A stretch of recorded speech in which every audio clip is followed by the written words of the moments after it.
Thank you for joining us for Beyond the Stage's Artist Talk, the women behind the scenes of Where the Mountain Meets the Sea, featuring illustrator Zharia Shinn, whose artwork you saw at the beginning of this video, and costume designer Dominique Fawn Hill, whose pieces you are looking at now on actor Chris Myers, Billy Eugene Jones, Abigail Bengson, and Shaun Bengson. Thank you so much for joining us, and the program will begin shortly. My name is Melissa Mickens, and as the Artistic Producing Associate at Manhattan Theater Club, I would like to welcome you to Beyond the Stage's Artist Talk, the women behind the scenes of Where the Mountain Meets the Sea, with Dominique Fawn Hill and Zharia Shinn. MTC's Beyond the Stage employs podcasts, playlists, and panel discussions like this one to highlight how powerful storytelling affects an audience immediately after viewing and the lingering big ideas that deepen our understanding of humanity. Before we begin, I would like to acknowledge that Manhattan Theater Club's theaters and offices occupy the unceded land of the Munsee Lenape people. We pay respect to them and to the many indigenous nations of this region. We invite you to learn more about the lands you inhabit at http://native-land.ca, and you can find that link in the description for this video. A father, a son, the music that transports them, the journey that connects them. From acclaimed writer Jeff Augustin comes a timely story of a son's quest to connect with his father. Lyrical storytelling and live folk songs from the Bengsons weave a tale of searching and longing, family and legacy. A Haitian immigrant travels from Miami to California on a once-in-a-lifetime road trip, and years later, his son makes the same journey in reverse. Along the way, blurring the lines of time, these two finally discover common ground and make a connection that has eluded them for decades. So from this description alone, I'm sure many of our audience members are curious to hear why you two have decided to join me here today. So beginning with Dominique, could you introduce yourself and in 10 words or less, describe your relationship to the production? Love this. Thank you for having me, Melissa. My name is Dominique Fawn Hill. I use she, her pronouns, and I am the costume designer for Where the Mountain Meets the Sea. My connection and relation to the production is basically through spirit and how we tell story through the nuances of the unspoken mind. Amazing. Zharia, what about you? 10 words or less. I'm Zharia Shinn. I'm the artist behind the poster. Thank you again for having me, everyone. And yes, my relationship to the play is multifaceted, partly due to just my having experienced the play, partly due to just my experience with like loss, but also just my experience with, kind of like I feel like a universal experience a lot of people have of, a child and their father and kind of like navigating that dynamic. But on the back end of, creating the artwork for the play, a lot of just my use of color and things like that with my, paper collage style. It was nice to have kind of this very just elaborate, way of working and stuff that ultimately was also reflected in the play itself. Awesome, amazing. I think what's really great to highlight for our audience members is that you both have different relationships to the show, meaning that Zharia, you came in for the off-Broadway production, and Dominique, you've been with it from the start at Humana. So I'll start with Dominique in terms of how did you come to Where the Mountain Meets the Sea? This design or from the beginning? From the beginning. Oh, yeah. So it really started in graduate school. So I attended the University of California, San Diego, and Jeff Augustin, the playwright, and myself overlapped like a year. The director, Joshua Brody, we didn't overlap. So the connection is really with Jeff. So my first very ever costume design production was Jeff's show, in The Crowding Darkness. And since then, I've just been in love with the way he writes poetically. And they mentioned I was doing this really rad production at Humana, and I said, say less, and here we are. That's incredible. Zharia, what about you? How did you come to the show? So I was contacted by an ad agency, and Jay and Christina were really sweet. They are ADs with that company, and they were saying that there was this play that was happening. We spoke a little bit about the background of it and what it was about, and yeah, they felt like my style would really lend well to kind of just like the collage-y way of how this play is being put together with the music and, you know, the way that people are talking and the way that they're performing and things like that. And so, yeah, I was really excited to have more of this like creative style versus I know where a lot of theater plays will have a lot of like, you know, photography and it's just kind of like two people, you know, and stuff. But it was nice to have more of this like creative, illustrative, you know, way of introducing the play. What I want to hit on in terms of your process and the collage work and color that you've added really goes hand in hand with what Dominique said about the spirit of the show. I think what's so unique about Where the Mountain Meets the Sea is that there really is this heartbeat to the production that's provided both by the music composed and performed by the Bengsons, but also by the lyrical poetry that Jeff has written into this script to create the story between Shaun and Jonah, the father and son in the story. And so when it comes to both of your processes, I would love to know, do you each have a specific ritual that you do for each project? Or, you know, is it a process that you come to differently and organically from project to project? So I'll start with Zharia. What about you? What's your ritual or process? Yeah, I would say it's very I feel like I've kind of like tailored it at this point. Like I have like a good, you know, 1, 2, 3 step. But I think what a lot of people are kind of shocked to find out is a lot of the way that I put my papers together and colors and stuff are all intuitive. So I'm not really, you know, pre-planning like a lot of the color breakdown or things like that. And so on one hand, it makes it, you know, very invigorating and exciting because I'm working intuitively, but it can also be kind of like, okay, we'll see how this comes out. You know, like a lot of it is kind of just going with the flow of the way that it's working. But I think a lot of my, you know, my design background, you know, going to Rhode Island School of Design and things like that, having like an education in the color wheel and, you know, learning how to kind of like break the rules, so you know the rules so you can break them. I have like a way of knowing how to kind of like map out, you know, portraiture and things like that. So but yeah, it's nice. Like the first half of my process is very mechanical, kind of just like tracing out everything, mapping out the faces, and then the fun part starts, and then I'm able to just put everything together with paper and then kind of start like going from there. So it's a fun process. Incredible. Dominique, what about you? It does vary. Like if I'm doing an extensive period piece, you know, like the Cherry Orchard or an upcoming show, Little Foxes, you tend to have to do renderings because it's being built extensively. But if I don't have to, I really navigate towards collaging because that's how my mind works. It's the fragmented, it's the imperfection. I love all of it, especially being born and raised in Bronx, New York. Like just being very quiet and understanding that through the fragments, that's where you find beauty. So usually I start off by creating like a world collage, which doesn't necessarily translate to the tangible world. It's more like the spiritual, esoteric version of family for everybody. And then from that abundant space of creativity, I trickle down into the actual characters. But 9 times out of 10, I work in a collage format, and then I decipher what makes sense with the director and the creative team to see what ends up on stage. That's great. So I have a confession to make. The impetus for this conversation actually came during the first rehearsal meet and greet, when you, Dominique, described your process and presented your sketches and character plots for Jean, Jonah, and the Bengsons, which I'm about to share with our audience. So seeing this rich work that you did for each of the characters, and we'll just start with Jonah, played by Chris Myers in the production. Can you divulge for us, for those of us who are not in the room, how you approach the character's costume, as it were, in the world of the play? Absolutely. So you have to think about your space, right? It's like when you're getting dressed for an event, you have to understand what the environment is and then dress accordingly. So when we did it at Humana, it was a total different design for Jonah because the space wasn't so how do you say, so intimate. There was still room to breathe. But I spoke with Josh, the director, very early on, and I said, we have to break up his silhouette because the space at MTC is lovely, but it hones into whoever is in front of the stage.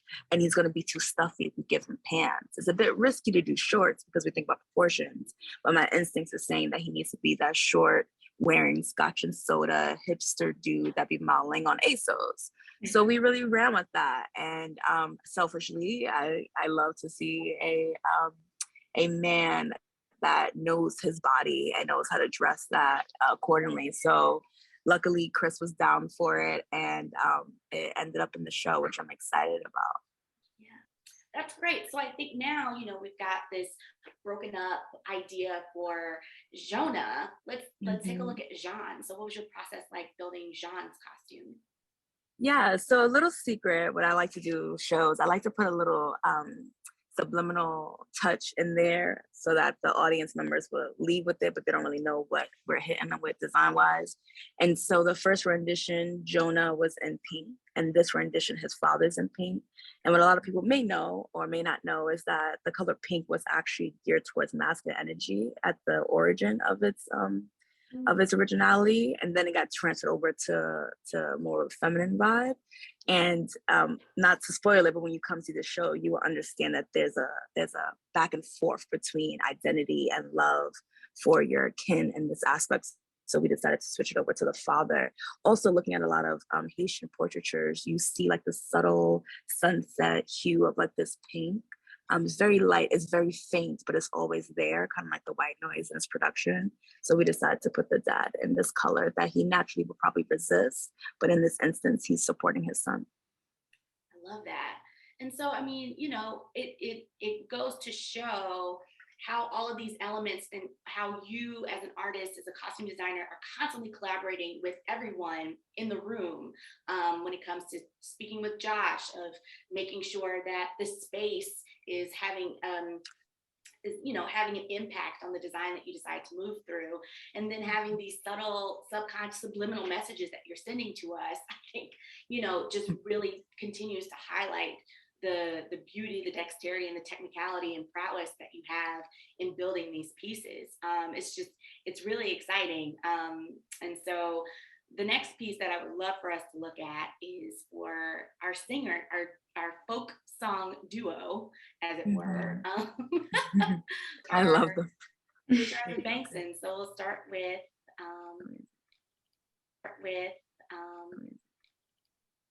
Abigail. Take a look at her, and if you could just kind of divulge how we got the folk music into the show as well. Yeah, so it's really interesting because the first rendition, it was very Stevie Nicks with a long dress and like a hard leather exterior. And then this time, and this goes to basically when you start a process, having these actors, they're actual people, they're real bodies that we're dealing with, beautiful canvases, but they also have, especially if they are playing themselves, they have a say-so, rightfully so, on how they should identify. So we were in constant communication with Abigail on how they wanted to be portrayed this time around. And it actually wasn't a flowy dress that, that came from like Macy's or a department store. It was more rustic. It was more of a sack pant. It was more like I put on my clothes and go, and the gravitas of this person was led through the cadences of their music and not necessarily through the showmanship of their costume. So we landed on something that they felt comfortable in, that was flowy, but still gave a hint towards the music that they were putting on stage. That's great. That's amazing. I also am kind of curious as to if, in the grand scheme of life, right, the 2 years since you all had worked together on this piece, if just life experience also had something to do with going from free and flowy to, something that really speaks and communicates more so with where Abigail is now. Absolutely. Yeah, they went on their own journey and I was here for it. I was like, actually, this is more cooler than what was happening before because it's not so cliche, and I can say that about myself for sure. Great.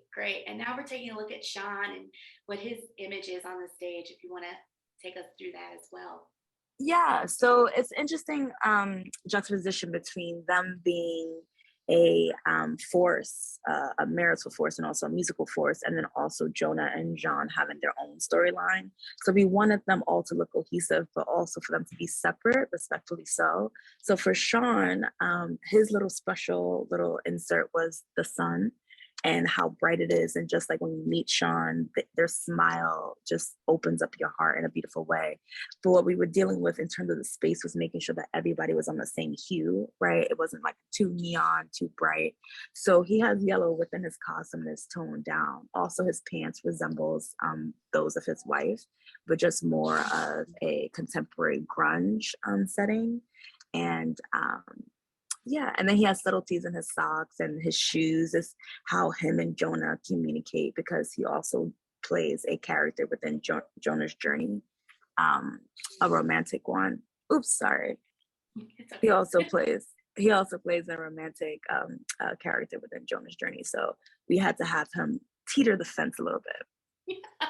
I love that expression, teetering the fence. So moving back over to Zharia, working with a client, right? I'm very familiar with your work in terms of doing book jackets and doing work in the publishing industry. So I would love for you to speak to what the difference has been in working with Serena Coin, but also, you know, the journey of getting the ask to building the poster. And I know that there's a story there, so feel free to share what that story was if you want. Yeah, so it's interesting. I think, and I, you know, I feel like Dominique can probably relate to this. I think it just in general of being an artist, being a creative person in like this kind of like, you know, businessy field. I think a lot of people, you know, don't realize that like art is inherently a business. So there's always going to be a multifaceted aspect of it. So it's like there's the creative part, the part that's like fun, you're trying to make things. And there's also the part of like, okay, we need contracts, we need deadlines, we got to figure stuff out. So the thing that I really like the most about, you know, a client relationship is it's teamwork. A lot of the times it's just you kind of putting your brain together, them putting their brain together, and just really finding like a middle ground. For me personally, especially being someone that is more of like an intuitive creator, I feel like I really always would, you know, gravitate towards projects that really lend a lot of freedom, so that there's not a lot of, you know, set things. There's not a lot of like, hey, we need this exact color scheme or this or whatever. And so I know when I was working, I remember from, you know, early on, they were like, okay, we need like more blues, we need more of this. And I was kind of like, okay, like this is a little new for me, but we'll see. And it really worked out. Like I was, you know, I think for me, it was a nice way of kind of trying to really experiment with the way that I work and like my style, and going into it with like an actual color scheme in mind, and you know, versus just kind of jumping in and doing, you know, any kind of color scheme, any kind of way of working. But yeah, I feel like with client work, I think that the nice thing is just knowing that, you know, you guys are both on the same team, and you guys are ultimately trying to create one ultimate goal, one ultimate thing to put out there. And I feel like the exciting part about it is when, yeah, you guys can come together and communicate well to really just ultimately have a finished product that you guys are both excited about. Because ultimately it's like, yeah, your name's on it, their name is on it. And so you want to, you know, speak for yourself and like put out that, you know, like, hey, this is what I want, this is what I'm looking for, but also know that this is like a teamwork. And, you know, it's like, it's cheesy to say, but it's like, yeah, teamwork makes the dream work. So it's like, you want to, you know, I feel like the more people that you have in the pot of creative projects, the bigger it can be, you know, then it's just kind of like you yourself alone doing something. So that's something I really enjoy a lot about, you know, joining forces with different companies and stuff like that. Yeah, right on. Teamwork does make the dream work.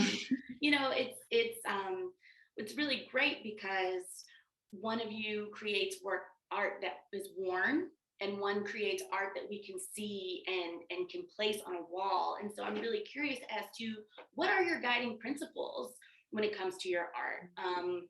What other interests, hobbies, you know, inspiration do you draw from as you're putting your work together? Either one of you can start. You can go, Dominique. You know, nature for sure. I'm a squirrel lady by heart. Like I would just stop in the middle of 14th Street and just talk to a squirrel, and I don't care who sees me. You can join me.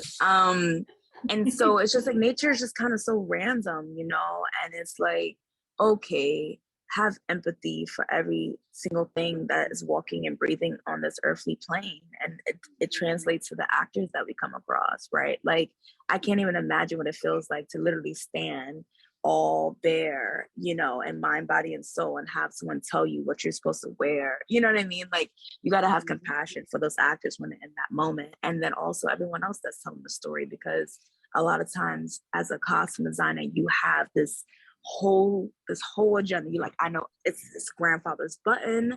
I'm gonna put it there, and the audience is gonna know that it's his grandfather's.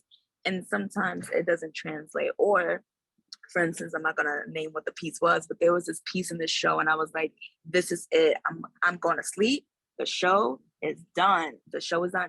But it was too much for the story, right? And so we decided that like the ego was not necessary in this moment, and I had to reframe that. And I love those moments because you're just like, you know what? It's not particularly about a specific piece of costume. It's about the collective. So you pull from the people around you and your tribe that you've cultivated throughout the years, ultimately. Yeah. Sorry. I love that. Yeah. I mean, I for sure like the last part where you're saying of just the like ego part, I think is really, really real. Like I don't know what it is. I think as creative people, like we can get kind of stuck on our little, like, we have our things that we're like, no, this is the thing that's gonna work. This is the thing that's gonna make it happen, And I want to say, I think similarly, like in the process of making this poster, we had to switch out the dads, because there was like I think the original dad was just, I can't remember if it was like an availability thing or something. And at first I was like, we had to switch out like a whole different head. I think it was like towards the latter half of the poster. So I was like, we're almost done with this, And I remember I was just kind of like, okay, how are we going to do this? Like, how are we going to figure it out? But again, just because, Christina, the whole team is just amazing. And they were just kind of very like, hey, it's cool. Like, we got this, it's all going to work out and stuff. I feel like they really helped me just, kind of calm my nerves of like, okay, like, yes, this is just the next step. We'll do this. We'll switch out the head, just collage something new. We can figure it out. And the crazy part is I love the second version of it. Like, I was so caught up on that first version. And I was like, well, the first version is great. And the dad, the first dad and da. But it worked out way better. Like, it actually looked way better than the original thing. And so I think I'm also trying to work on that, like through different projects of like, how do you kind of, I remember in school, someone said something that was like a quote of like, how do you kill your darlings? Kind of like, I think there's always gonna be certain things that you're like, this is like my little stuff I really care about. And what are the things that you can just like release and like let go and be like, okay, like it'll work out for like the greater, the greater group, the greater collective, what we're trying to all push ultimately. So I definitely relate to that for sure. And I would say on that note, I think a lot of outside of, just a lot of my work is surrounding the, African diaspora, the Black community. And so for me, I'm very inspired by, music, just like, textiles and like different things like patterns and stuff like that. Dancing, like I think anything that is very, fluid, and it's just kind of like, it's really pushing a certain message, pushing a certain idea. I feel like it helps me really get in the zone and create different ideas. So yeah, when I'm in the studio and I'm collaging, it's like I'm blasting music and I'm in a whole different plane, and I'll come back to earth later, like that's kind of like where I'm at. But it's nice because it's just like, yeah, you can kind of tune everything out and just create and just work and let, don't get in the way of yourself. You're just like making, and then you can come back to and be like, okay, we'll work with what we just made, so it's nice.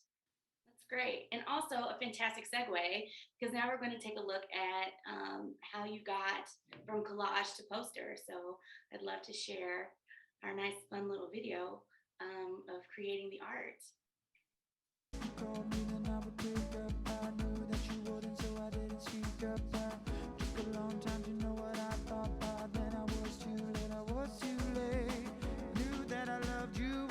Saw you, me and you when I walked into the classroom.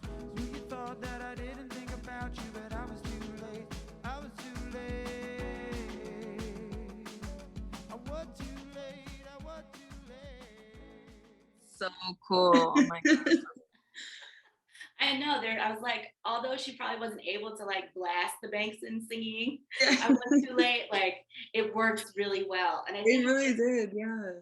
Yeah, and I know for me, like in my mind, I was like, oh, is she like the paper, but actually seeing like all the different elements of tactile versus what you were using digitally to create that. I was just, it was, I was like, yes, I want to work with her. I'm going to frame the poster. Like, it's just so beautiful. Every time I see it, it takes my breath away. And even though I don't know if it was intentional, it is such a great marriage between the your poster and your art, and then the lighting design. I mean, I would be remiss in not mentioning Stacey Dorsey's work on Where the Mountain Meets the Sea.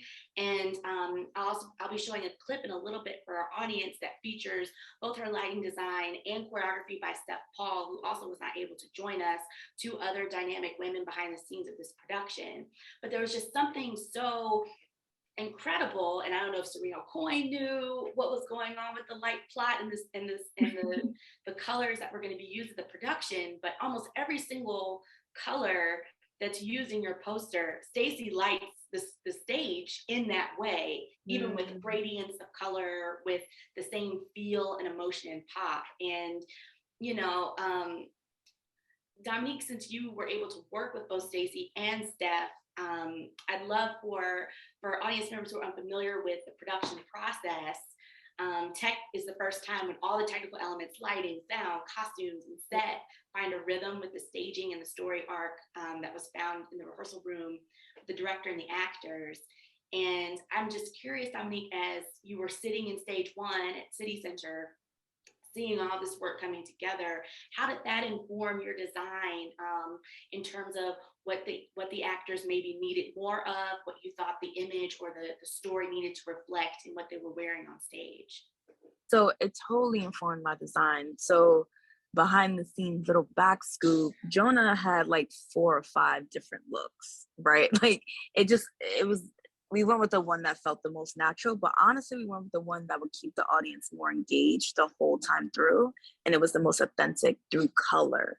So it's so interesting how like we never really had a full-fledged conversation, all of like the design team, but yet we were all on the same frequency once we got in the room, like from the poster to the costumes to the lighting, like, and I love that because I'm just like, vibrations are real. And so I remember I threw like a green outfit for Jonah, and I was like, this looks crazy. And Stacey tried to help me to make it more green. I was like, no, sis, we can't do this. Then it was just like, there was like a black one. I was like, it's too dark. And so we landed on the one that we have. But going off of Stacey's lighting design and how beautifully they're able to work so fast, because as soon as I introduce a new color, they have to adjust.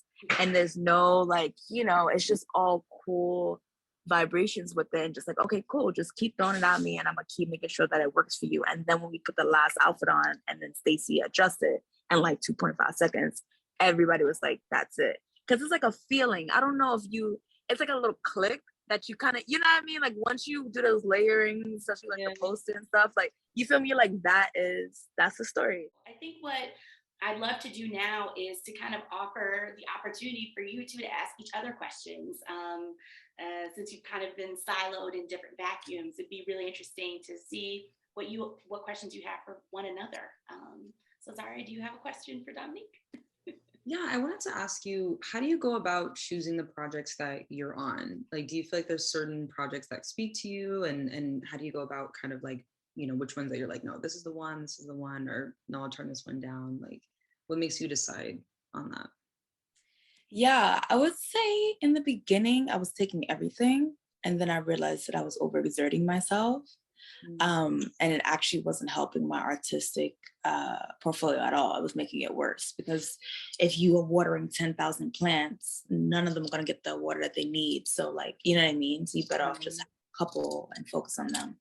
And then I just had an awakening, and I was just like, I just want to do amazing Black shows with dope people and tell stories that necessarily won't be seen on stage, like avant-garde tales or fantastical, or like Octavia Butler vibe in terms of science fiction and traveling through time and space. And then I just prayed about it, to be honest. And then they kind of just came to me, and then I started to research exactly the institution that I was working for and if their mission statement matched up with what they were doing throughout the years, so that I could feel safe in the space. I think that was a big factor as well. Like, because thou shalt not be named, there have been projects in which I've inserted myself in these remote areas, having the best of wishes, and the institution itself was not the best match for me. So I look at right now, overall, to sum it up, the story if it's a story that I either haven't done before or a story that I'm interested in telling, the location, do I feel safe being in that place? What allyship do I have if I need to ask for help? The people. There's some people that I go to the moon and back for, right? Like Jeff and Josh, and we can have $1, but I'm still going, if I can do it, I'll still be there. And then listening to yourself internally, you know, and being like, does this feel right? Like, am I supposed to be here right now? And then whatever that answer is, you make a decision. That's interesting about that. Yeah. Yeah, for sure, for sure. Do you have a question for Zharia? I do. How did you formulate your voice, and or are you still on that journey? Because when I passed by the marquee, I remember exactly, I'm so dramatic, but here we go. So I was walking past and then I started to backstep because my peripheral felt and my spirit felt your poster and your design, but I didn't see it before. And then I looked at it and I probably was standing in front of it for like 6 minutes, like not even caring about standing in the street, because it was so stunning and striking. And I literally was like, I can be in Wisconsin and I would know who that artist is. So how did you start to develop that aspect about yourself? Yeah, I think that's a good question. So the funny thing is, you know, the school that I went to, Rhode Island School of Design, the nice thing is that the first year is the most rigorous year. So you're just learning everything, boots on the ground, just got out of high school, just like learning every kind of design, anything. So like painting, drawing, just anything you can name. But then the last 3 years are just like, you then start going into your major. And that's when you just slowly get to a point where like the last year, it's just like pretty much you, like not like grad school, but you trying to, you know, accomplish what you're trying to have, you know, done. And, you know, more specifically, how are you trying to tailor your voice and the work that you want to make? So for me, I think it wasn't until I want to say the last year, it was the last year to like junior year of school where I was like, okay, I just want to figure out what am I mostly trying to have happen in my department, the illustration department. And I took this class that was about African art. And I think specifically was Yoruba art. And I think that was like the main subject of the class. And just going through a lot of the history of African art and specifically learning about the history of quilts and quilt making. And for some reason that aligned with like a class that I was also taking at the time that was about collage. And a lot of it was just kind of, hey, how do you put collages together? How do you create, you know, a certain image, things like that. And I don't know what it was, just like those two things at once kind of sparked a thing in my brain. And yeah, I just started like really being inspired by just the history of African art, the history of quilting, and the history of the Black community, and how kind of all those three kind of come together. And I then started making quilt portraits. So I kind of like started this thing where a lot of my work was like fabric just glued on canvas, and it was a lot of like my family and the women in my family. And the first series I made was like the fabric lineage, like that was the title of the work, but it was basically just the first like real, just me really jumping in on this kind of style, after I think like playing with a few assignments here and there with like paper and stuff. And I think from that project onward, I just really was like, I don't know what this is. I don't know what I'm making here. This is really random. I'm like getting pieces of found fabrics and doing whatever and gluing stuff down. And but it was speaking to me. I think it just really felt like it was tapping into something that I need to be doing. And it was very random for me. Like I never really, most before all that time later, I was someone that just liked to draw and things like that. And so it was very different. But, you know, once I kind of really started playing with this very like, you know, found fabrics, found papers, found, you know, objects kind of way of working, I just really got hooked. And I think from there, I just kind of started creating my own logic of kind of like basically puzzle making, of just like, how do I kind of create a puzzle and then put papers down in this puzzle like way to ultimately create a face, ultimately create an image, ultimately create a thing. And I stuck with it. And then, yeah, I think all this time later, fast forward now, I'm in a place where I'm now trying to figure out, yes, my voice still of like the way, you know, what am I taking on? What am I specifically making?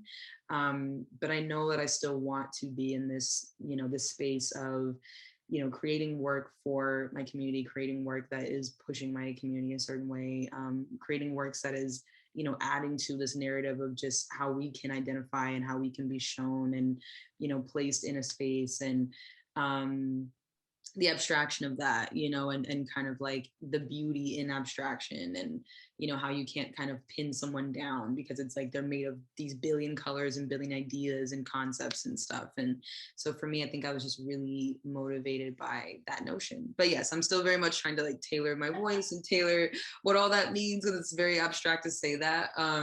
But yeah, that's kind of how I came to, you know, my style and things like that. That's awesome. Thank you so much for sharing. So I think we're going to go ahead and wrap up this conversation. Thank you so much, Zharia, and thank you so much, Dominique, for joining us for this conversation, the women behind the scenes of Where the Mountain Meets the Sea. And as we close out, I would love to end it on a note with featuring Shaun, Bengson, and Chris Myers doing choreography by Steph Paul, who was unable to join us, with a beautiful stage lit by Stacey DeRosier.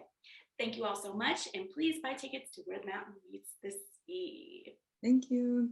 I knew that you wouldn't, so I didn't speak up. I took a long time to